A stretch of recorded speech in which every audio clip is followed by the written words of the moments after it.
All right, guys, this is Norval Central coming back at you with another YouTube video. And I really appreciate all the love and support so far on my YouTube content as I go through this daily and just talk about Florida State recruiting and also football related news. But I really appreciate it. Be sure to follow my Instagram account as well as my Twitter and also my YouTube account. Subscribe to the channel if you can, like the video, and let's go ahead and get straight into it. So, of course, we've got a lot of big recruiting news as we've gone through, and Mike Novell has not been ashamed to tell you that there are fireworks coming in the month of July. And you're going to go ahead and see this as we've seen. Ricky Knight the third has been a guy that Florida State has been on for quite some time at this point. We've seen it as kind of a Miami Florida State battle. I've actually talked about this in a previous video, but he was able to get on Miami for a last official visit to make that last impression. But the crystal balls continued to come in for Florida State at that point. He's going to be deciding tomorrow at around 4 Eastern time. I think that's going to be a good sign for Florida State as we go through. That's some great defensive recruiting, specifically because Florida State only has three prospects committed to this class on the defensive side of the ball. It's Jamari Flagg, also Jaden Parrish, as well as CJ Hurd as well. So you kind of look at those three guys, and I think they're very, very talented guys, but Florida State needs to get on the ball in terms of defensive recruiting. Offense is pretty much fine at this point. You have guys like Luke Kromenhawk, as well as Cam Davis and some other guys with Landon Thomas. You got guys there that are really, really talented, but you need to get some more defensive help, especially considering you have Fabian Lovett and Jared Verse kind of leaving after this year. Now you look at guys like on the defensive side of the ball. You talk about Dylan Stevenson. He is committed to Stanford at that point. He took that official visit to Stanford the first weekend in June. It was kind of disappointing for Florida State to lose out on him.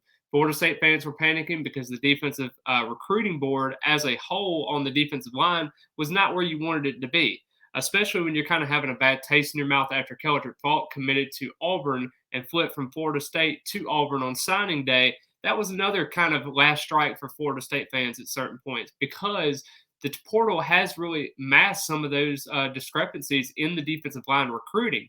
Now, when you're going over to here, there is a couple of guys that are kind of in the works for Florida State on the defensive line. Specifically, one prospect that they had on an official visit this past weekend that I had talked about in a previous video was Daniel Didi Holmes.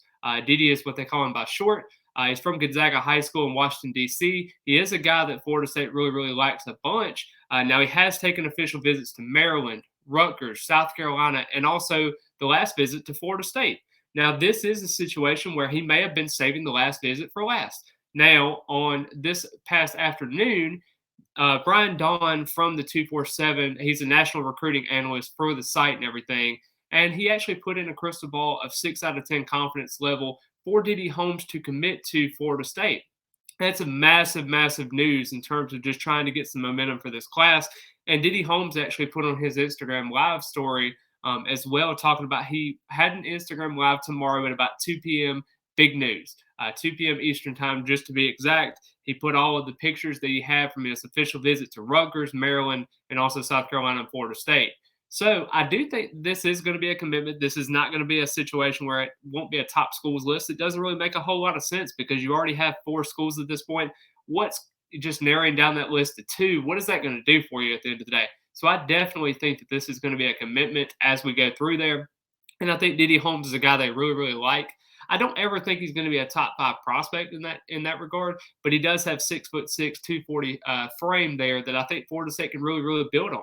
And I think this is a guy that Florida State really likes. They kind of address the need, and getting back into the DMV area, I think is very important for Florida State going forward there. And they've lost out on a couple of prospects. So they're having to kind of lick their wounds, reassess and evaluate their target board, and kind of go from there. So I really think that Florida State is going to be able to get a commitment, hopefully, out of Diddy Holmes. That would be a tremendous gift for Florida State to kind of keep the ball rolling in terms of recruiting. Their recruiting ranking is all the way down to 26 in the 247 composite rankings right now. I definitely expect that number to rise as we go through and be closer up to possibly that top 15, top 10.